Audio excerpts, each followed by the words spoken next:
Vamos falar sobre as queimadas que afetam o estado do Piauí.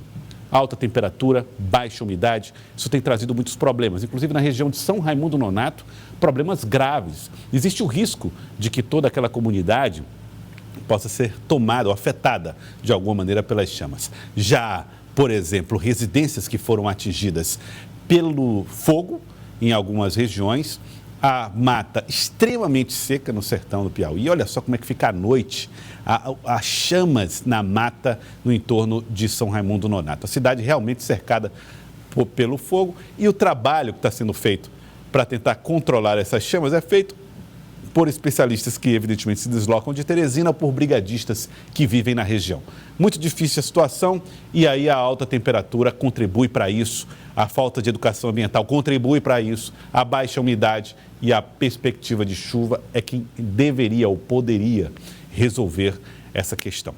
Para falar, olha só essas imagens de satélite que mostram um pouco dos efeitos, né, da queimada na região de São Raimundo Nonato. Eu vou convidar aqui para conversar conosco a doutora Sônia Feitosa, já está aqui, climatologista. Seja bem-vinda, doutora Sônia, aqui ao Jornal do Piauí. Um prazer recebê-la. Boa tarde, o prazer é nosso da Secretaria Estadual de Meio Ambiente em poder estar participando, contribuindo com notícias a respeito da questão na mídia. Que está incomodando bastante o piauiense. Olha, nós temos aqui, doutora Sônia, um mapa que mostra um pouco da situação de alerta no estado do Piauí em relação às queimadas. E dá uma ideia para nós, primeiro a região de São Raimundo Nonato, né? Essa região que é a mais afetada hoje, na região da Serra da Capivara, principalmente perto aí da PI 140, onde você tem uma grande quantidade de incêndios aqui nessa região. E aqui você começa a entender a proximidade com o Parque Nacional da Serra das Confusões. Essa é uma área preservada por conta não só da vegetação, mas principalmente também dos animais. E isso, se for afetado pelas chamas, pode comprometer bastante os biomas nesse local. E aí fica o alerta, né, para que a população da região possa ajudar na proteção da área afetada pelo fogo. O fogo que não está sob controle e que, portanto, pode chegar aí ao Parque Nacional da Serra das Confusões. Qual é a característica dessa região, doutora Sônia? Olha, nós temos nessa região que é a do semiárido piauiense, o extremo semiárido, é onde, de fato, as condições climáticas são mais favoráveis à incidência de incêndios. Isso porque é lá nessa região onde a umidade do ar está muito baixa, as temperaturas elevadas e está havendo também a constância de ventos. Então, tudo isso contribui para que uma simples faísca possa disseminar incêndio de grandes proporções.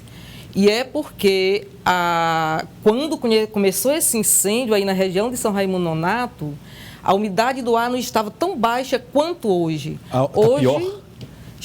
A condição estava melhor. Uhum. Hoje, por exemplo, nós temos a condição de, naquela área, a umidade relativa do ar ficar entre 20% e 12%, que já é muito grave. 20% ou 12%?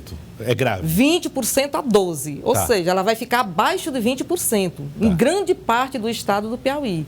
Em toda a região semiárida piauiense, parte do sudoeste piauiense, vai ser a umidade abaixo de 20%.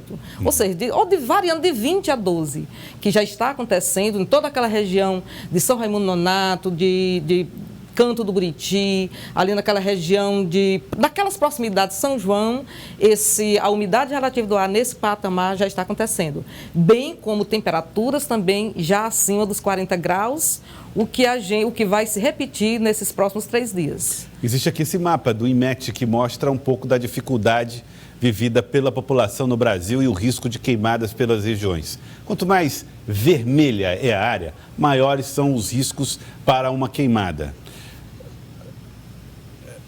E a umidade mais baixa. Nós temos então aqui, olha só, as regiões que estão em situação de alerta agora, doutora Sônia, em relação aos riscos à saúde e os riscos às queimadas. O estado do Piauí está na mancha laranja, e parte dela amarela com perigo potencial, doutora Sônia. Pronto, ele está vendo que essa parte laranja já é um perigo, o amarelo é um perigo potencial, que significa o quê? Não tem grandes riscos de incêndios florestais nessa parte amarela, mas a umidade já está num patamar de 30%, que já causa danos à saúde. Agora, nessa parte laranja, aí sim, nós já temos perigo mesmo, pega exatamente... Tocantins, pega Minas, pega o norte do Goiás, Bahia... E o semiárido piauiense, né? Tá exatamente. Eu observo que quase todo o semiárido piauiense está na faixa amarela, que, ou seja, a umidade relativa do ar deve ficar abaixo dos 20%. E abaixo dos 20% já tem risco de incêndios florestais, sem se falar nos outros danos ambientais também, como facilita a evaporação, a evapotranspiração por parte das plantas. E com a maior taxa de evaporação, os reservatórios secam, e também a vegetação fica muito mais estressada, e toda aquela biomassa que está na superfície da terra funciona como combustível, sim. Como combustível mesmo. E na presença de ventos e de altas temperaturas, isso é um ingrediente. O que a senhora chama de biomassa são folhas, galhos. São folhas secas, gravetos secos. E ela, começando aquele incêndio, mesmo a vegetação verde pega fogo, entra também. Porque dificilmente, agora sim, vale ressaltar que tudo isso é a ação antrópica. Somos nós, homens, que provocamos isso. Dificilmente o incêndio ele inicia de forma natural. Para isso, seria necessário que, por exemplo, algum vidro funcionasse como uma luneta e queimasse, o reflexo do sol, o raio solar incidisse naquele vidro e queimasse, houvesse uma transformação física, química em substância para começar aquele incêndio, que é muito difícil. É 0,01%. Então, somos nós mesmos os responsáveis por ações como essas, e somos nós responsáveis também para minimizar esses efeitos, e evitar em muito a incidência desses incêndios. É alarmante a situação. Vamos falar aqui sobre chuva. A possibilidade de que a chuva possa acontecer, que é a única ferramenta para se evitar completamente que aconteça as queimadas.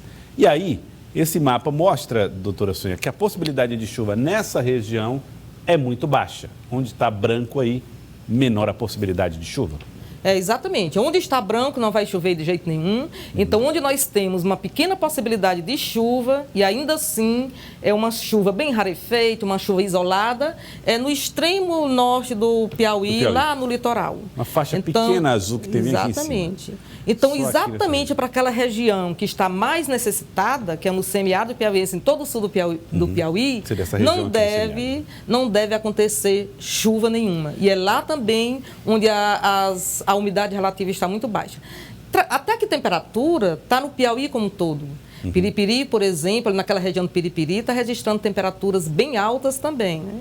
Então, o Piauí como um todo está quente. Mas a condição de umidade relativa do ar faz aumentar a potencialidade dos efeitos causados pela essa baixa umidade. Possibilidade de termos chuva, é possível dizer em que mês, em que período desse mês eventualmente teremos chuva? Olha, climatologicamente falando, a gente sabe que as chuvas no estado do Piauí, elas começam a apontar as primeiras chuvas no fim do mês de outubro, mas efetivamente elas começam mesmo assim a se tornarem bem mais regulares no sul do estado em novembro. Então, daqui para lá, nós teremos ainda que sofrer um pouco essas consequências de chuva. Claro que antes de iniciar o período chuvoso, devem acontecer aquelas chuvas de pré-estação. Já vai melhorar um pouquinho essa condição climática, essa condição desses acidentes, né, ambientais, por conta, da condição climática. Mas ainda vai ser lá para o fim de outubro. Até lá, nós teremos ainda assim, os maiores índices de temperatura, os maiores valores de temperatura e os menores índices de umidade relativa do ar. Doutora Sônia, eu quero agradecer a senhora, meteorologista Sônia Feitosa, da SEMAR. Muito obrigado pela participação aqui no nosso Jornal do Piauí de hoje. Nós, da Secretaria Estadual do Meio Ambiente, também agradecemos essa oportunidade de estar podendo informar. Muito obrigado, doutora Sônia.